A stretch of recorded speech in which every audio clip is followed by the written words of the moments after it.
What's up, everybody? I hope all is well and good. You enjoyed your weekend. Those of you who have gotten your hands on Monster Hunter Stories 2, I hope you're having a good time. I hope you're enjoying it. If you haven't made the jump yet, then you're in the right place. I'm going to give some initial impressions and thoughts after playing about 20 hours or so, and get into why I think Monster Hunter Stories 2 is the perfect companion to the mainline Monster Hunter series. What makes Monster Hunter games so great, right? That's the question. I think the answer to this question is different for everyone. Some may like the very deep skill-based combat, the sometimes long and drawn-out battles with monsters, or maybe you like to put hours and hours of grinding in for gear. There's so much to the series that make it great, and I really didn't even get into my favorite part personally, and that's the story, the lore, and the world building.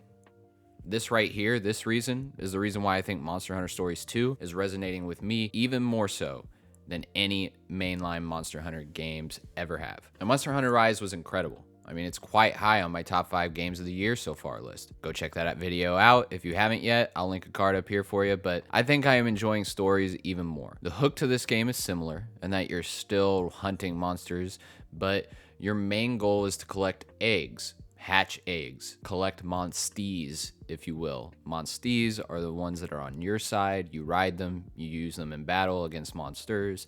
It's a little confusing if you haven't checked into it before, but if you like Pokemon, then this is your jam for real. Honestly, though, I really like the attention and love paid to the world building and lore of this game. The art style is superb. If you saw any of my Scarlet Nexus videos, you know I'm an absolute sucker for cel-shaded art, and Monster Hunter Stories 2 did a great job with the art style. The cutscenes and the monsters look absolutely incredible. Now for the kicker. This is kind of the make or break for most people, and that's the combat system. Because you will be in it a lot, and I mean a lot. This is a turn-based game with a sort of rock, paper, scissors type formula for attacking weaknesses of your enemies. If you hate turn-based combat, then this is probably not the game for you. I will say at least you can speed up the battles, which is nice, especially if you need to do some grinding. This is a true to form JRPG with very traditional JRPG mechanics.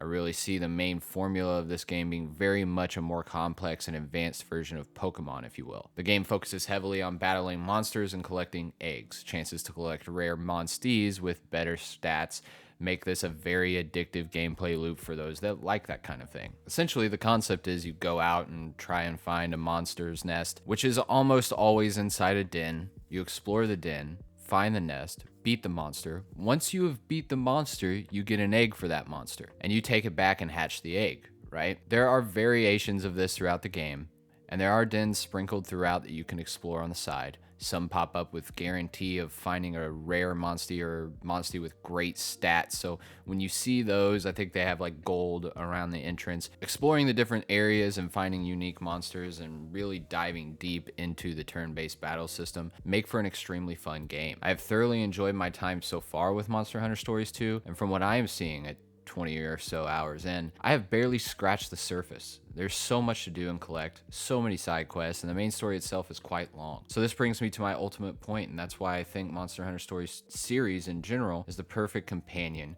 to the mainline Monster Hunter series. So for a long time, the Monster Hunter series has been incredibly intimidating to players that haven't put the time in to learn it or be guided through the mechanics by someone who knows it in and out. It's so deep and, to be honest, quite difficult. Many people are turned off by this and therefore don't jump in and miss out on what I think is one of the best franchises out there. Monster Hunter Stories is here to alleviate that and kind of introduce Monster Hunter mechanics in a more comfortable way. It guides you a bit better into what Monster Hunter is all about, but it's not necessarily a Monster Hunter light, and I don't want it to sound like that, but it is a game that is far more friendly to newcomers, and existing alongside the mainline Monster Hunter series, this could get new players to take the step into the mainline series once they have gotten their heads around the Stories games. And if you aren't into what the original games have to offer, then the Monster Hunter Stories games are here for you as well. I find that I really enjoy both for different reasons, but I've been far more hooked into the collecting aspect of the Stories games. Collecting the eggs and rare monsties is a gameplay loop that's going to keep me playing this game for some time. I am hooked, and I guess that's probably just the Pokemon player in me. From a young age, playing Pokemon Red on my Game Boy, this collecting and battling monsters has been the gaming bread and butter for me. The guaranteed set of mechanics to draw me in. If a game has this, I know I will enjoy it straight up. Not much other info is needed. It's just like something that's like drilled into my DNA, if you will. And I know there's so many other people out there like this. So yeah, I will keep playing both personally, just because I love Monster Hunter and I love what both games have to offer. But I am happily surprised at what Stories 2 brings to the table, and I look forward to getting further and further into the game and seeing if the challenge ramps up a bit. I also can't wait to see how much of a difference the more rare and hard to find monsters make in the battle throughout the game. All in all, Monster Hunter Stories 2 is great fun, and I will continue to take my time with this one. I think this is a game that fits into a handheld format so perfectly. You can pull it out and spend a little bit of time just running around, getting some battles, grinding, and leveling up, or you can go find some eggs or do some side quests. Or if you want to drill in for deeper, long play sessions, you can just go into the story, make progress there, as the story is very long. This is a game that fits so well on Switch, and I'm really enjoying it. I will say that there are some performance dips here and there. I will say the frame rate's not great on Switch. If you're really particular about frame rate, then it is available on PC as well. If you have a PC that can run it, that would be the route to go. But I think the sacrifice of frame rate is worth it for the handheld. For me personally, this is a great game for handheld play. But that's all for me today, so I'll catch you all next time. Enjoy your time with this one. I'll probably be back with another video later once I make it deep into the game.